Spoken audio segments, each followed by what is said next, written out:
സ്വർണം വാങ്ങുന്നതിന് മുമ്പ് നമ്മളെല്ലാം കേട്ടിരിക്കേണ്ട അല്ലെങ്കിൽ അറിഞ്ഞിരിക്കേണ്ട വളരെ ഇമ്പോർട്ടന്റ് ആയിട്ടുള്ള ഒരു ഇൻഫർമേഷൻ ആണ് ഈ വീഡിയോയിലൂടെ നിങ്ങൾക്ക് മുമ്പിലേക്ക് എത്തിക്കുന്നത്. സ്വർണത്തിന്റെ വില ഒരു പവന് 1,17,000 രൂപയൊക്കെ കടന്ന് റോക്കറ്റ് പോലെ മുകളിലേക്ക് പോകുന്നത് നിങ്ങൾ ഷോക്കായിട്ട് കണ്ടുകൊണ്ടിരിക്കുകയാണ്. കല്യാണത്തിനും മറ്റ് സേവിങ്സിനും വേണ്ടി സ്വർണം വാങ്ങാൻ പ്ലാൻ ചെയ്ത സാധാരണക്കാർ എന്ത് ചെയ്യും എന്നോർത്ത് ടെൻഷൻ അടിക്കുന്ന ഒരവസ്ഥയാണ്. നിങ്ങൾ ആ കൂട്ടത്തിൽ പെടുന്നുണ്ടെങ്കിൽ തീർച്ചയായിട്ടും ഒന്ന് വെയിറ്റ് ചെയ്യുക. ഈ സമയത്ത് ജ്വല്ലറിയിൽ ഓടിപ്പോയി സ്വർണം വാങ്ങുന്നത് ഒരു പക്ഷേ നിങ്ങൾ ഈ വർഷം ചെയ്യുന്ന ഏറ്റവും വലിയൊരു ഫിനാൻഷ്യൽ മിസ്റ്റേക്ക് ആയിരിക്കാം. അപ്പോ എന്താണ് അങ്ങനെ പറയുന്നത്? പണിക്കൂലി, ടാക്സ്, മോഷണത്തോടുള്ള പേടി, ഈ ഒരു തലവേദനയൊക്കെ നമുക്കറിയാവുന്ന ആ ഒരു കാര്യങ്ങളാണ്. എന്നാൽ ഇതിനെല്ലാം പുറമെ ഗോൾഡ് പ്രൈസ് ഇങ്ങനെ കുതിച്ചുയരുമ്പോൾ അതിനേക്കാൾ സ്പീഡിൽ നിങ്ങൾക്ക് പ്രോഫിറ്റ് തരാൻ കഴിയുന്ന ചില കമ്പനികൾ നിങ്ങളുടെ സ്റ്റോക്ക് മാർക്കറ്റിലുണ്ട്. സ്വർണം ആണ് നിങ്ങളുടെ ഇൻവെസ്റ്റ്മെന്റ് ഏരിയ എങ്കിൽ എത്ര പേർക്കറിയാം അങ്ങനെ ഒരു ഓപ്പർച്യൂണിറ്റി നമുക്ക് മുന്നിൽ ഉണ്ട് എന്ന്? അതായത് ഫിസിക്കൽ ഗോൾഡ് വാങ്ങാതെ തന്നെ സ്വർണത്തിന്റെ വിലക്കയറ്റത്തിൽ നിന്ന് നല്ലൊരു പ്രോഫിറ്റ് ഉണ്ടാക്കാൻ കഴിയുന്ന ഒരു വഴിയെ കുറിച്ചാണ് പറഞ്ഞു വരുന്നത്. അപ്പോ നമ്മൾ അങ്ങനെയുള്ള 3 പവർഫുൾ ഇന്ത്യൻ ഗോൾഡ് സ്റ്റോക്കുകളെ കുറിച്ചാണ് ഡീപ്പായിട്ട് സംസാരിക്കാൻ പോകുന്നത്. Welcome to the eye opener video of Dhanam smart savings and investment solutions. മലയാളികൾക്ക് സ്വർണം എന്ന് പറഞ്ഞാൽ വെറും ഒരു മെറ്റൽ മാത്രമല്ല, ഒരു ഇമോഷൻ കൂടിയാണ്. ഒരു കല്യാണമാവട്ടെ, കുഞ്ഞിന്റെ നൂലുകെട്ടാവട്ടെ, സ്വർണമില്ലാതെ നമുക്ക് എന്ത് ആഘോഷം? അങ്ങനെയാണ് മലയാളി. അപ്പൊ അതൊരു ഓർണമെന്റ് മാത്രമല്ല, സേഫ് ഇൻവെസ്റ്റ്മെന്റ് കൂടിയായിട്ടാണ് നമ്മൾ സ്വർണത്തെ കാണുന്നത്. പക്ഷേ കാലം മുന്നോട്ട് പോകുമ്പോൾ ഗോൾഡ് പ്രൈസ് ആകാശമുട്ട നിൽക്കുമ്പോൾ ആ പഴയ രീതിയിൽ തന്നെ സ്വർണം വാങ്ങുന്നത് അതൊരു ബുദ്ധിപരമായിട്ടുള്ള ഒരു ഡിസിഷൻ ആണോ എന്ന് നമ്മൾ പലപ്പോഴും ചിന്തിക്കേണ്ടതുണ്ട്. പ്രത്യേകിച്ച് നമ്മളെ പോലെയുള്ള സാധാരണ ഇൻവെസ്റ്റേഴ്സ് ഈ ഒരു സമയത്ത് ഫിസിക്കൽ ഗോൾഡ് വാങ്ങുമ്പോൾ അതിൽ ഒളിഞ്ഞിരിക്കുന്ന നഷ്ടങ്ങൾ എന്തൊക്കെയാണ് എന്ന് നമ്മൾ കൃത്യമായിട്ട് മനസ്സിലാക്കേണ്ടതുണ്ട്. മറ്റൊരു തരത്തിൽ പറഞ്ഞാൽ ഈ ഒരു ഗോൾഡ് പ്രൈസിന്റെ കുതിപ്പ് നമുക്ക് അനുകൂലമായിട്ട് മാറ്റാൻ എന്തൊക്കെ വഴിയുണ്ട് എന്ന് കൂടി നമ്മൾ ആലോചിക്കേണ്ടതുണ്ട്. ഗോൾഡ് സ്റ്റോക്കുകൾ എന്ന് പേര് കേട്ട് തെറ്റിദ്ധരിക്കരുത്. ഇത് ഗോൾഡ് മൈനിങ് ചെയ്യുന്ന കമ്പനികളല്ല, മറിച്ച് ഗോൾഡിന് വില കൂടുമ്പോൾ ബിസിനസ് മെച്ചപ്പെടുകയോ അല്ലെങ്കിൽ പ്രോഫിറ്റ് കൂടുകയോ ചെയ്യുന്ന കമ്പനികളാണ്. അപ്പോൾ എന്താണ് ആ ഒരു ഫിസിക്കൽ ഗോൾഡ് വാങ്ങുമ്പോഴുള്ള റിയൽ പ്രോബ്ലംസ് എന്ന് മനസ്സിലാക്കി നമുക്ക് ഇതിനെ കൂടുതൽ ഡീറ്റെയിൽ ആയിട്ട് മനസ്സിലാക്കാം. ഞാൻ മുമ്പ് പറഞ്ഞതുപോലെ തന്നെ 1,17,000 രൂപ വില വരുന്ന ഒരു പവന്റെ സ്വർണം വാങ്ങുകയാണ് നിങ്ങൾ എന്ന് വിചാരിക്കുക. എത്ര രൂപയുടെ എക്സ്ട്രാ കോസ്റ്റ് നിങ്ങൾക്ക് വരുന്നുണ്ട് എന്നാണ് ആദ്യം മനസ്സിലാക്കേണ്ടത്. അതിലെ ഒന്നാമത്തെ വില്ലൻ പണിക്കൂലി തന്നെയാണ്, അതായത് മേക്കിംഗ് ചാർജസ്. ഡിസൈനിന്റെ കോംപ്ലക്സിറ്റി അനുസരിച്ച് 5 മുതൽ 25% വരെ പണിക്കൂലിയിൽ വരാൻ സാധ്യതയുണ്ട്. ഏകദേശം 6,000 മുതൽ 29,000 രൂപ വരെ നിങ്ങൾക്ക് സ്വർണത്തിന്റെ വിലയ്ക്ക് പുറമെ പണിക്കൂലി ഇനത്തിൽ കൊടുക്കേണ്ടി വരും. രണ്ടാമത്തേത് GST. ഗോൾഡ് പ്രൈസിന്റെയും മേക്കിംഗ് ചാർജിന്റെയും ടോട്ടൽ എമൗണ്ടിന് മുകളിൽ നിങ്ങൾ 3% GST കൊടുക്കേണ്ടതുണ്ട്. ഏകദേശം 3,600 രൂപ നിങ്ങൾ GST ആയിട്ട് ഗവൺമെന്റിന് കൊടുക്കേണ്ടി വരും. 1,17,000 രൂപയുടെ സ്വർണം വാങ്ങി നിങ്ങൾ കടയിൽ നിന്ന് പുറത്തിറങ്ങുമ്പോൾ ആ നിമിഷം അതിന്റെ റിയൽ വാല്യൂവിനേക്കാൾ ഏതാണ്ട് 10,000 കണക്കിന് രൂപ നിങ്ങൾ എക്സ്ട്രാ കൊടുത്തിട്ടാണ് നിങ്ങൾ പുറത്തേക്ക് ഇറങ്ങുന്നത്. അതായത് ആ വാങ്ങിയ സ്പോട്ടിൽ തന്നെ നിങ്ങൾക്ക് ഏതാണ്ട് 30,000 രൂപയ്ക്ക് മുകളിൽ ലോസ് ഉണ്ട് എന്നാണ് ഞാൻ പറഞ്ഞു തരുന്നത്. പറഞ്ഞു വെച്ച പ്രശ്നങ്ങൾ തീർന്നില്ല. ഈ സ്വർണം എവിടെ സൂക്ഷിക്കും? വീട്ടിൽ വെച്ചാൽ മോഷണ പേടിയുണ്ട്. അതിനായിട്ട് ബാങ്ക് ലോക്കറിൽ എടുത്താൽ അതിന് വർഷം തോറും റെന്റ് കൊടുക്കണം. മാത്രമല്ല, അത്യാവശ്യം വന്ന് ഈ സ്വർണം വിൽക്കാൻ ചെന്നാൽ അന്നത്തെ മാർക്കറ്റ് പ്രൈസിനേക്കാൾ കുറഞ്ഞ വിലയിൽ ജ്വല്ലറിക്കാര് നിങ്ങൾക്ക് തരികയുള്ളൂ. കൂടാതെ നിങ്ങളുടെ കയ്യിൽ നിന്ന് പോയ പണിക്കൂലിയും ടാക്സും കംപ്ലീറ്റ് ആയിട്ട് നഷ്ടമാവുകയും ചെയ്യും. അപ്പൊ എന്താണ് ഇതിനൊക്കെ ഒരു സൊല്യൂഷൻ? അപ്പൊ അവിടെയാണ് ഈ ഗോൾഡ് സ്റ്റോക്കുകൾ എന്ന ആ ഒരു കോൺസെപ്റ്റ് റിലവന്റ് ആകുന്നത്. വളരെ സിമ്പിൾ ആയിട്ട് പറഞ്ഞാൽ ഗോൾഡ് പ്രൈസുമായിട്ട് ഡയറക്റ്റ് കണക്ഷൻ ഉള്ള ബിസിനസ് ചെയ്യുന്ന സ്റ്റോക്ക് മാർക്കറ്റിൽ ലിസ്റ്റ് ചെയ്ത കമ്പനികളാണ്. മെയിൻ ആയിട്ട് 2 ടൈപ്പ് കമ്പനികളാണ് ഈ കാറ്റഗറിയിൽ വരുന്നത്. ഒന്നാമത്തേത് ഗോൾഡ് ലോൺ കമ്പനികൾ, സ്വർണം പണയം വെച്ച് ലോൺ കൊടുക്കുന്ന സ്ഥാപനങ്ങൾ.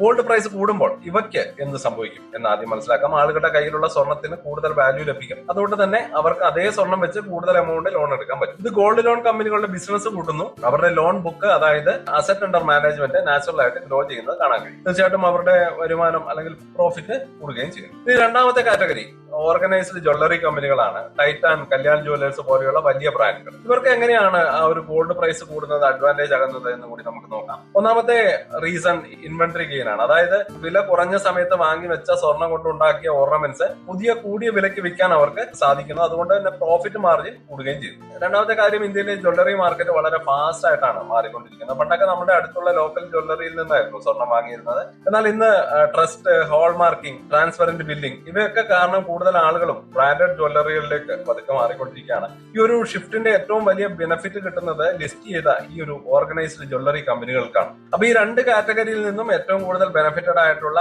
ഓരോ കമ്പനികളെ നമുക്ക് ഡീറ്റെയിൽ ആയിട്ട് പരിചയപ്പെടാം. അത് തന്നെ തീർച്ചയായിട്ടും നമുക്ക് ഇൻവെസ്റ്റ് ചെയ്യാനുള്ള നല്ലൊരു കാൻഡിഡേറ്റിനെ മനസ്സിലാക്കാൻ കഴിയും. അപ്പോൾ ഒന്നാമതായിട്ട് the gold loan king Muthoot finance. മലയാളികൾക്ക് മുത്തൂറ്റ് ഫിനാൻസ് എന്ന പേരിന് ഒരു ഇൻട്രൊഡക്ഷന്റെ ആവശ്യമില്ല. നമ്മുടെയൊക്കെ നാട്ടിൽ എല്ലാ ചെറിയ ടൗണുകളിലും പോലും ഒരു മുത്തൂറ്റ് ബ്രാഞ്ച് ഉണ്ടാവും. ഇന്ത്യയിലെ ഏറ്റവും വലിയ gold loan non banking financial company, അതായത് NBFC ആണ് മുത്തൂറ്റ് ഫിനാൻസ്. അപ്പോൾ എന്തുകൊണ്ടാണ് ഗോൾഡ് പ്രൈസ് കൂടുന്നതിനനുസരിച്ച് മുത്തൂറ്റ് ഫിനാൻസിന് നല്ലൊരു ഇൻവെസ്റ്റ്മെന്റ് ഓപ്ഷൻ ലഭിക്കുന്നത്, അല്ലെങ്കിൽ അതിന്റെ ആൻസർ ബിസിനസ് മോഡലിൽ തന്നെയുണ്ട്. ഗോൾഡ് പ്രൈസ് കൂടുമ്പോൾ കസ്റ്റമേഴ്സിന് അവരുടെ സ്വർണ്ണത്തിന് മുകളിൽ കൂടുതൽ ലോൺ ലഭിക്കുന്നു. ഇത് കമ്പനിയുടെ ആ ഒരു ലോൺ ഡിസ്ബേഴ്സ്മെന്റ് കൂട്ടുകയും ചെയ്യുന്നു. ഫിനാൻഷ്യൽ ഇയർ 2024 കണക്കുകൾ ഇതിനൊരു നല്ല എക്സാമ്പിൾ ആണ്. ഈ വർഷം മുത്തൂറ്റിന്റെ കൺസോളിഡേറ്റഡ് അസറ്റ് അണ്ടർ മാനേജ്മെന്റ് ഏതാണ്ട് 49% കൂടിയത്. ഏതാണ്ട് 1.64 ലക്ഷം കോടി രൂപയായിട്ട് വർദ്ധിക്കുന്നത് കാണാൻ കഴിഞ്ഞു. ഗോൾഡ് പ്രൈസ് ഉയർന്നത് അവരുടെ ബിസിനസിനെ എത്രത്തോളം ഹെൽപ്പ് ചെയ്തു എന്നുള്ളതിന്റെ ക്ലിയർ എക്സാമ്പിൾ ആണ് ഇവിടെ പറയാൻ കഴിയുന്നത്. തീർച്ചയായിട്ടും ചെറിയൊരു കാര്യമല്ല. ICRA പോലുള്ള ഏജൻസികളുടെ റിപ്പോർട്ട് അനുസരിച്ച് ഇന്ത്യയിലെ സംഘടിത ഗോൾഡ് ലോൺ മാർക്കറ്റ് 2027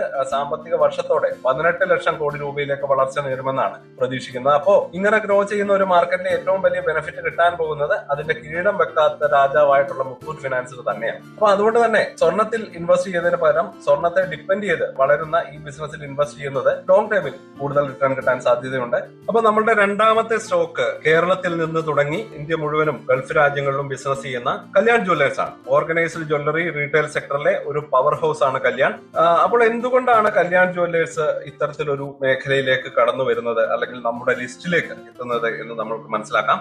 അൺഓർഗനൈസ്ഡ് സെക്ടറിൽ നിന്ന്, അതായത് ലോക്കൽ ജ്വല്ലറികളിൽ നിന്ന് ആളുകൾ ബ്രാൻഡ് ഷോറൂമുകളിലേക്ക് പതുക്കെ മാറുകയാണ്. ഈ ഒരു ഷിഫ്റ്റിന് പിന്നിലെ കാരണങ്ങൾ നോക്കുകയാണെങ്കിൽ ട്രസ്റ്റ്, നല്ല ഡിസൈനുകൾ, ട്രാൻസ്പെറൻസി, ഇതൊക്കെ പ്രധാനപ്പെട്ട ഫാക്ടേഴ്സ് ആണ്. IMARC ഗ്രൂപ്പിന്റെ റിപ്പോർട്ട് അനുസരിച്ച് ഓർഗനൈസ്ഡ് റീറ്റെയിൽ അതിവേഗം വളരുകയാണ്. ഒരു ട്രെൻഡിന്റെ മുൻപന്തിയിലോടുന്ന ഒരു കമ്പനിയാണ് കല്യാൺ ജ്വല്ലേഴ്സ്. കമ്പനിയുടെ ഗ്രോത്തിന്റെ കണക്കുകൾ നോക്കുകയാണെങ്കിൽ ഫിനാൻഷ്യൽ ഇയർ 2026 കല്യാൺ ജ്വല്ലേഴ്സിന്റെ റവന്യൂവിൽ ഏകദേശം 43% ഗ്രോത്ത് ഉണ്ടായി. അതായത് 35,743 കോടി രൂപ ആണ് അവർക്ക് ഗ്രോത്ത് ഉണ്ടായത്. അത് അവരുടെ ബിസിനസ് എത്ര ഫാസ്റ്റ് ആയിട്ടാണ് ഗ്രോ ചെയ്യുന്നത് എന്ന് കൂടി കാണിക്കുന്നു. വളരെ സ്പീഡിൽ പുതിയ ഷോറൂമുകൾ തുറന്നാണ് അവർ ഈ ഒരു ഗ്രോത്ത് നേടുന്നത്. അതിനായിട്ട് അവരൊരു ഫോക്കോ എന്നൊരു മോഡലാണ് യൂസ് ചെയ്യുന്നത്. അതായത് franchise owned company open. Simple ആയിട്ട് പറഞ്ഞാൽ ഇൻവെസ്റ്റ്മെന്റ് ഫ്രാഞ്ചൈസികൾ ചെയ്യും, പക്ഷേ ഷോറൂമിന്റെ ഓപ്പറേഷനും കൺട്രോളും ഫുൾ ആയിട്ട് കമ്പനിയുടെ കയ്യിലായിരിക്കും. ഇത് സ്വന്തമായിട്ട് വലിയൊരു ക്യാപിറ്റൽ ഇൻവെസ്റ്റ് ചെയ്യാതെ തന്നെ ഫാസ്റ്റ് ആയിട്ട് ഗ്രോ ചെയ്യാൻ അവരെ ഹെൽപ്പ് ചെയ്യുന്നുണ്ട്. ഗോൾഡ് പ്രൈസ് കൂടുമ്പോൾ അവരുടെ കയ്യിലുള്ള പഴയ സ്റ്റോക്കിന് വാല്യൂ കൂടുകയും അത് അവരുടെ പ്രോഫിറ്റബിലിറ്റി കൂട്ടുകയും ചെയ്യുന്നു. അതുകൊണ്ട് ഫിസിക്കൽ ഗോൾഡ് വാങ്ങുന്നതിന് പകരം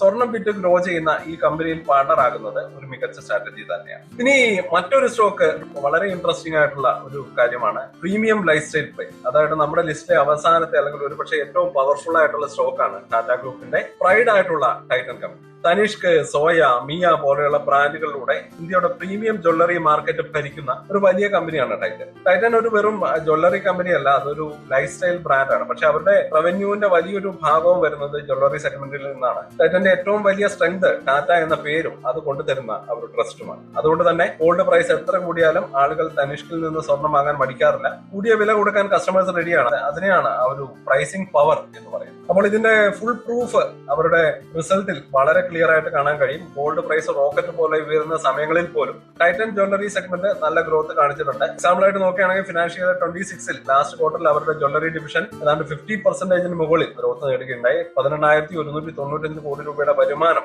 രേഖപ്പെടുത്തുകയുണ്ടായി. ഇത് മാർക്കറ്റിൽ അവരുടെ ഡോമിനൻസ് തന്നെ ആണ് തെളിയിച്ചു വരുന്നത്. ഇതിന്റെ ഏറ്റവും ഇൻട്രസ്റ്റിംഗ് ആയിട്ടുള്ള കാര്യം എന്താണെന്ന് വെച്ചാൽ ഇത്രയൊക്കെ ഗ്രോത്ത് ഉണ്ടായിട്ടും ഇന്ത്യയിലെ ടോട്ടൽ ജ്വല്ലറി മാർക്കറ്റിന്റെ ഏകദേശം 15% താഴെ മാർക്കറ്റ് ഷെയർ മാത്രമേ ടോപ്പ് 5 കമ്പനികൾക്കും കൂടിയുള്ളൂ എന്നുള്ളതാണ് കണക്ക്. ടൈറ്റൻ ലീഡർ ആണെങ്കിലും ഇനിയും ഗ്രോ ചെയ്യാൻ ഒരുപാട് സ്പേസ് മുമ്പിലുണ്ട് എന്നാണ് ഇതിൽ നമ്മൾ മനസ്സിലാക്കേണ്ടത്. ടാറ്റയുടെ മാനേജ്മെന്റ്, തനിഷ്കിന്റെ ബ്രാൻഡ് വാല്യൂ, പിന്നെ ഇന്ത്യക്കാർക്ക് സ്വർണ്ണത്തോടുള്ള ഇഷ്ടം, ഇതെല്ലാം ഒന്നിക്കുമ്പോൾ ടൈറ്റൻ കമ്പനി ലോങ് ടേം ഇൻവെസ്റ്റേഴ്സിന് ഒരു അടിപൊളി ഓപ്ഷൻ ആയിട്ട് മാറുകയാണ്. ഗോൾഡ് പ്രൈസിന്റെ അപ്പ് ആൻഡ് ഡൗൺസിൽ നിന്ന് ടെൻഷൻ അടിക്കാതെ ആ ഒരു വിലക്കയറ്റത്തിൽ നിന്ന് പ്രോഫിറ്റ് ഉണ്ടാക്കുന്ന ഒരു പ്രീമിയം ബിസിനസ്സിൽ ഇൻവെസ്റ്റ് ചെയ്യാനുള്ള ഒരു ഓപ്പർച്യൂണിറ്റി ആയിട്ട് നമുക്ക് ഈ ഒരു സ്റ്റോക്ക് സെലക്ഷനെ കാണാം. ഈ ഒരു ഇൻവെസ്റ്റ്മെന്റിന്റെ റിസ്കിനെ പറ്റി കൂടി ഒന്ന് നമുക്ക് മനസ്സിലാക്കി പോകാം. 3 സ്റ്റോക്കുകളെ പറ്റി കേട്ടപ്പോൾ നിങ്ങൾക്ക് നല്ലൊരു എക്സൈറ്റ്മെന്റ് ആണ് തോന്നിയിട്ടുണ്ടാവുക എന്ന് തന്നെ എനിക്കറിയാം. എന്നാൽ ഓടിപ്പോയി വാങ്ങുന്നതിന് മുമ്പ് ചില കാര്യങ്ങൾ തീർച്ചയായിട്ടും അറിഞ്ഞിരിക്കേണ്ടതുണ്ട്. ഒന്നാമത്തേത് ഗോൾഡ് പ്രൈസിന്റെ മൂവ്മെന്റ്. നമ്മൾ ഇത്രയും നേരം സംസാരിച്ചത് ഗോൾഡ് പ്രൈസ് കൂടുമ്പോൾ കമ്പനികൾക്കുള്ള അഡ്വാൻറ്റേജിനെ കുറിച്ചാണ്. എന്നാൽ ഇതിനൊരു മറുവശം കൂടിയുണ്ട്. ഗോൾഡ് പ്രൈസിൽ വലിയൊരു ഇടിവ് വന്നാൽ ഇത് കമ്പനികളുടെ ബിസിനസിനെയും സ്റ്റോക്ക് പ്രൈസിനെയും നെഗറ്റീവായിട്ട് ബാധിക്കാൻ സാധ്യതയുണ്ട്. രണ്ടാമത്തേത് ഗവൺമെന്റ് പോളിസികളാണ്. ഗവൺമെന്റ് ഗോൾഡിന്റെ ഇമ്പോർട്ട് ഡ്യൂട്ടി കൂട്ടുകയും കുറയ്ക്കുകയും ഒക്കെ ചെയ്യുന്നുണ്ട്. അപ്പോൾ അത് ഏകദേശം 15%. ഇതുപോലെയുള്ള പോളിസികളിലെ മാറ്റങ്ങൾ കമ്പനികളെ തീർച്ചയായിട്ടും ബാധിക്കും. റിസർവ് ബാങ്ക് ഗോൾഡ് ലോൺ കമ്പനികൾക്ക് വേണ്ടി കൊണ്ടുവരുന്ന പുതിയ റൂൾസും ഓപ്പറേഷൻസിനെ ബാധിച്ചേക്കാം. അതുപോലെ തന്നെ കോമ്പറ്റീഷനും ഓവർ വാല്യുവേഷനും ഈ ഒരു സെക്ടറിൽ നല്ല കോമ്പറ്റീഷൻ ഉണ്ട്. അതുപോലെ തന്നെ നല്ല കമ്പനികളായതുകൊണ്ട് തന്നെ ഇവരുടെ സ്റ്റോക്കുകൾ ചിലപ്പോൾ ഹൈ വാല്യുവേഷനിലായിരിക്കും. അപ്പൊ അതൊക്കെ കൊണ്ട് തന്നെ ശരിയായ പ്രൈസിൽ എൻട്രി എടുക്കുക എന്നത് വളരെ ഇമ്പോർട്ടന്റ് ആയിട്ടുള്ള ഒരു കാര്യം കൂടിയാണ്. അപ്പൊ ഇനി നമുക്കൊരു കൺക്ലൂഷനിലേക്ക് കിടക്കാം. ഗോൾഡ് പ്രൈസ് കൂടുമ്പോൾ ടെൻഷൻ അടിക്കുന്നതിന് പകരം സ്മാർട്ട് ഇൻവെസ്റ്റർക്ക് അതിലൊരു ഓപ്പർച്യൂണിറ്റീസ് കണ്ടെത്താൻ കഴിയും. മേക്കിംഗ് ചാർജ്, ടാക്സ്, മോഷണത്തോടുള്ള പേടി ഇതൊന്നുമില്ലാതെ ഗോൾഡിന്റെ ഈ ഒരു കുതിപ്പിൽ പാർട്ണറാകാൻ Muthoot finance, Kalyan jewellers, Titan company പോലെയുള്ള സ്റ്റോക്കുകളിൽ നമുക്ക് ഇൻവെസ്റ്റ് ചെയ്യാം. ഫിസിക്കൽ ഗോൾഡ് അതിന്റെ ഒരു ഇമോഷണൽ വാല്യൂ കാരണം നമ്മുടെ ലൈഫിൽ എപ്പോഴും ഉണ്ടാകും. പക്ഷേ ഇൻവെസ്റ്റ്മെന്റ് എന്ന നിലയ്ക്ക് അതിനേക്കാൾ ബെറ്റർ ഓപ്ഷൻ ഇന്ന് നമുക്ക് മുന്നിലുണ്ട്. നിങ്ങൾ ഗോൾഡിൽ എങ്ങനെയാണ് ഇൻവെസ്റ്റ് ചെയ്യുന്നത്? ഫിസിക്കൽ ഗോൾഡ് ആയിട്ടാണോ, അല്ലെങ്കിൽ ഗോൾഡ് ബോൺസ് ആയിട്ടാണോ, അല്ലെങ്കിൽ ഇതുപോലെയുള്ള സ്റ്റോക്കുകളിലാണോ എന്ന് കമന്റുകളായിട്ട് ഞങ്ങളെ അറിയിക്കുക. കൂടുതൽ ഓപ്ഷനുകളെ കുറിച്ചും ബെറ്റർ അനാലിസിസിനെ കുറിച്ചും നമുക്ക് കമന്റുകളായിട്ട് ഡിസ്കസ് ചെയ്യാം. അപ്പോൾ കൂടുതൽ വീഡിയോകൾക്കായിട്ട് ചാനൽ ഒന്ന് സബ്സ്ക്രൈബ് ചെയ്തേക്കുക. അതുപോലെ തന്നെ ഈ വീഡിയോ ലൈക്ക് ചെയ്യാനും മറക്കല്ലേ. അപ്പോൾ അടുത്ത വീഡിയോയിൽ വീണ്ടും കാണാം. അതുവരേക്കും ഹാപ്പി ഇൻവെസ്റ്റിംഗ്. സ്റ്റോക്ക് മാർക്കറ്റിലെ ന്യൂസുകളെയും അതുപോലെ തന്നെ അപ്ഡേറ്റുകളെയും ഉൾക്കൊള്ളിച്ചുകൊണ്ടുള്ള ഒരു ഫേസ്ബുക്ക് ഗ്രൂപ്പ് നമുക്കുണ്ട്. ആ ഒരു ഗ്രൂപ്പിന്റെ ലിങ്ക് ഈ വീഡിയോയുടെ ഡിസ്ക്രിപ്ഷനിൽ കൊടുക്കുന്നുണ്ട്. താല്പര്യമുള്ളവർക്ക് ആ ലിങ്കിൽ ക്ലിക്ക് ചെയ്തുകൊണ്ട് ഗ്രൂപ്പിൽ ജോയിൻ ചെയ്യാം. ഏറ്റവും ലേറ്റസ്റ്റ് ആയിട്ടുള്ള ന്യൂസുകൾ നമ്മൾ അതിൽ അപ്ഡേറ്റ് ചെയ്യുന്നുണ്ട്. വളരെ ഇൻഫോർമേറ്റീവ് ആയിരിക്കും. അപ്പോൾ ഇത്രയുമാണ് ഇന്നത്തെ വീഡിയോയിൽ ഉൾപ്പെടുത്തിയിരിക്കുന്നത്. പുതിയ ന്യൂസുകളുമായിട്ട് നാളെ വീണ്ടും വരാം. ബൈ.